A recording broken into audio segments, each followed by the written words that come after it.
नमस्कार दोस्तों। कैसे हैं आप लोग। मैं आशा करता हूँ आप लोग सही होंगे, मस्त होंगे। आपको अपने चैनल एग्जाम 24 में स्वागत है। आज हम बात करने वाले हैं RRB NTPC graduate level CBT 2 के एग्ज़ाम के बारे में।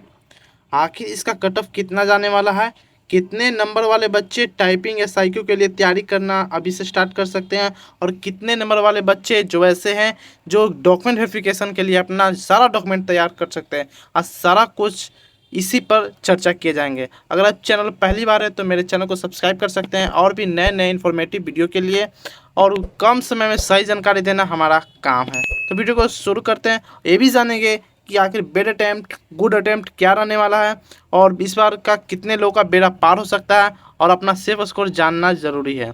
तो वीडियो को शुरू करते हैं। अगर टोटल पोस्ट की हम बात करते हैं तो टोटल पोस्ट 8113 टोटल पोस्ट थी। कितनी थी? 8113। अगर CBT 1 कितने लोग क्वालिफाई करेंगे तो 1,21,931 बच्चे CBT 2 क्वालिफाई किए हैं। अगर एग्ज़ाम की बात करते हैं तो सेकेंड शिफ्ट में एग्ज़ाम जो हुआ, यानी कितने बच्चे परसेंट हुए इसका हुए, तो इससे 97 से 98% ऐसे बच्चे थे जो CBT 2 एग्ज़ाम में अपना अटेंडेंस दर्ज कराएं। यानी कि इतने बच्चे क्वालिफाई तो किए CBT 2 के लिए, मगर इतने बच्चे CBT 2 में पहुंचे नहीं। कितने बच्चे पहुंचे? 97 से 98% ही बच्चे CBT 2 के लिए पहुंचे। आंसर की जो आया, जो बच्चे बोल रहे थे कि हमको इतना स्कोर बन रहा है, इतना स्कोर बन रहा है, वो काफ़ी सभी का आंसर के आने से 10 से 15 मार्क्स कम देखने को मिला। कितना? 10 से 15 मार्क्स कम देखने को मिला आंसर की आने के बाद। अब अपना आंसर की से स्कोर मिला लीजिएगा, फिर इससे अपना पी से स्कोर मिला लीजिएगा, उसके बाद अपना नेक्स्ट तैयारी कर सकते हैं। ठीक है। अब हम बात करते हैं CBT 2 में कितना पोस्ट थी। अगर बात करते हैं कि कितना ग्रेजुएट लेवल में कितना पोस्ट थी, तो अगर CCTCS की बात करते हैं तो 1736। TMR यानी कि ट्रेन मैनेजर की बात करते हैं तो 3144। SM स्टेशन मास्टर की बात करते हैं तो 994। सीनियर क्लर्क कम टाइपिस्ट की बात करते हैं तो 732।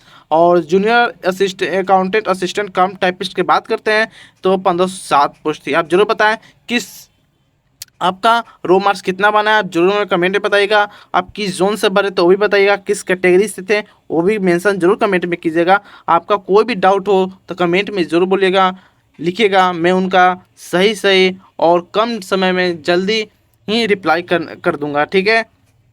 अब बात करते हैं कौन से बच्चे क्या है, कैसे होंगे।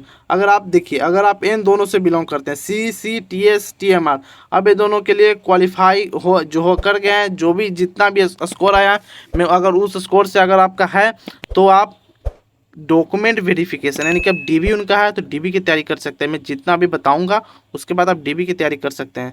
SM की बात करते हैं, अब उनको साइको देना पड़ेगा। CBT 2 के बाद अब उनको साइको है।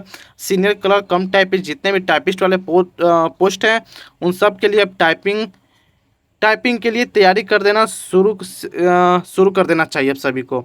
अब देखिए, अब बात करते हैं, अगर आप CBAT या टाइपिंग टेस्ट के लिए है तो 8 गुना बच्चे सिलेक्ट किए जाएंगे। पोस्ट से 8 गुना बच्चे ही सिलेक्ट होंगे CBAT और टाइपिंग टेस्ट के लिए। ठीक है।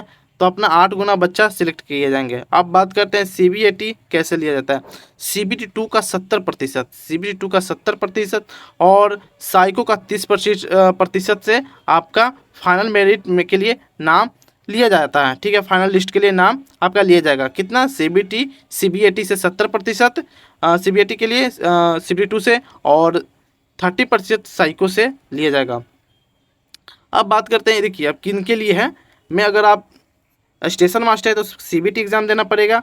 अगर आप सीनियर क्लर्क कम टाइपिस्ट है, टाइपिस्ट वाले पोस्ट है, तो आपको टाइपिंग के लिए क्वालिफाई करना पड़ेगा।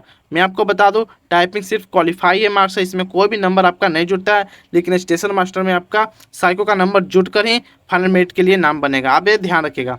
अब हम बात करते हैं मैथ और रीजनिंग और जीके जिसका क्या लेवल था। अगर आप मैं आप कटअप से पहले आपको बता देना चाहता हूँ कि कितना आपका स्कोर किए होंगे तो आप सही हैं।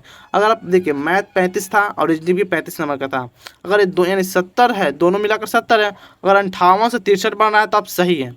58 से 63 बन रहा है तो आप सही हैं। अब बात करते हैं जीके जीएस को लेकर।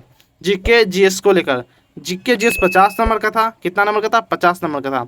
लेकिन आपको 25 प्लस अटेम्प्ट किए, यानी कि 25 से 30 आप अटेम्प्ट किए हैं तो आप सही हैं।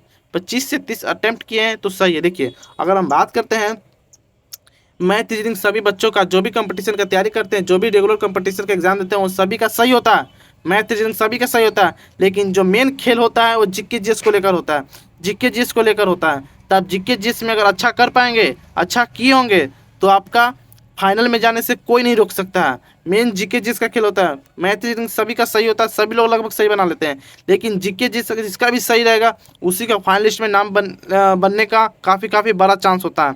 अगर आप 50 में से 25 से 30 का आप किए होंगे तो आप कंफर्म फाइनलिस्ट में आ सकते हैं। अगर टाइपिंग के लिए क्वालिफाई हो सकते हैं, या साइको के लिए क्वालिफाई हो सकते हैं, या डीबी के लिए भी आप क्वालिफाई हो सकते हैं, अगर 25 प्लस आप अगर अटेम्प्ट किए हैं तो।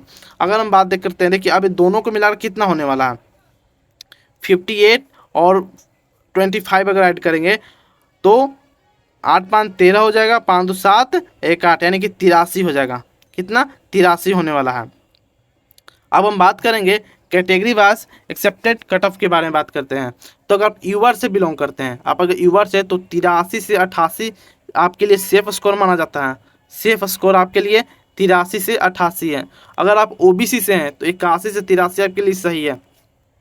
बहुत से बच्चों का कट ऑफ का मतलब कि अच्छा नहीं लगेगा, क्योंकि उनके अनुसार ये कट ऑफ नहीं है भाई, उनके अनुसार नहीं है। तो बहुत लोगों के कट ऑफ बेकार लगेगा, फेक लगेगा, लेकिन एक कट ऑफ किसी के देख के नहीं बनाया जाता है। जो असली डाटा मेरे पास आता है वो मैं उसी को देखकर कट ऑफ बनाता हूँ, ऐसा ध्यान दीजिएगा, ठीक है। ईडब्ल्यूएस 78 से 80 और एससी वालों का बात किया जाए 74 से 77, एसटी की बात किया जाए तो 69 से 73 रहने वाला है। ये कट ऑफ है, एक एक्सेप्टेड कट ऑफ, संभावित कट ऑफ है, ठीक है। अब हम बात करेंगे कितने वाले बच्चे, अगर देखिए अगर एक से 2 या 3 नंबर कम भी है तो नॉर्मलाइजेशन के बाद आपका नंबर बढ़ने की पूरी चांस है। हाँ, उन्हीं लोगों के बढ़ेंगे जो हार्ड शिफ्ट में एग्ज़ाम दिए थे, हार्ड शिफ्ट में एग्ज़ाम दिए थे। अब देखिए अब लोग कहेंगे कि hard shift, normal shift, easy shift, moderate shift ये वगैरह, ये आप पर भी निर्भर करता है और कुछ विभाग पर भी निर्भर करता है। आप पर निर्भर कैसे करता है, आप अगर तैयारी किए होंगे, आपका तैयारी 90 से 95% हो गए, तो आपको कोई भी शिफ्ट दे दिया जाए तो आपको मॉडरेट ही लगेगा। और जिनको मॉडरेट शिफ्ट भी दे दिया जाए, उनकी तैयारी नहीं रहेगा तो उनको हार्ड शिफ्ट ही लगेगा, ठीक है। तो आप देखिएगा अगर हार्ड शिफ्ट वाले बच्चों को 5 से 10 नंबर बढ़ने की आशंका है, जताई जा रही है, और मॉडरेट शिफ्ट वाले को 4 से 7 नंबर बढ़ने की आशंका जताई जा रही है।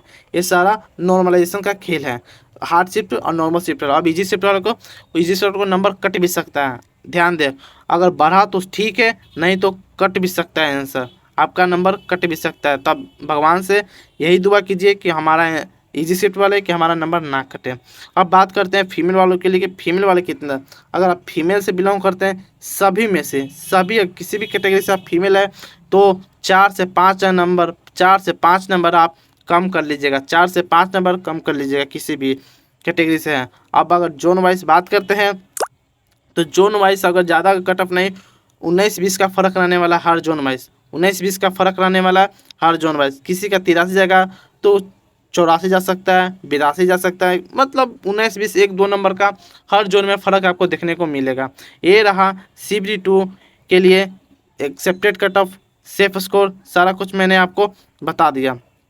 अब आपको कमेंट में यह लिखना है आप किस जोन से एग्ज़ाम दिए थे, आपका रो मार्क्स कितना बना है, आप ये ज़रूर लीजिएगा।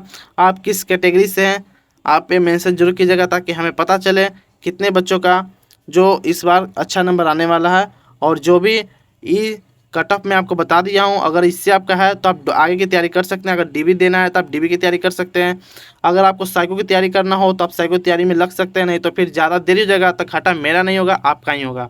अगर आपको टाइपिंग है तो आप टाइपिंग स्टार्ट कर दीजिए, क्योंकि अगर रिजल्ट आने के बाद ज़्यादा दिन आपको टाइम नहीं दिया जाएगा, 2 से 3 महीना, 3 महीना भी मुश्किल से दिया जाएगा। इसीलिए टाइपिंग की तैयारी करना है तो टाइपिंग की तैयारी में स्टार्ट लग जाए, क्योंकि बहुत से ऐसे बच्चे टाइपिंग में छट जाते हैं। तो मैं भगवान से दुआ करूंगा कि आप टाइपिंग में ना छटे, इसीलिए आप टाइपिंग अभी से भी स्टार्ट कर सकते हैं अगर आपका इतना नंबर बन रहा है तब तक के लिए जय हिंद, जय भारत। आप हमारे चैनल को सब्सक्राइब कर सकते हैं और भी इन्फॉर्मेटिव वीडियो के लिए।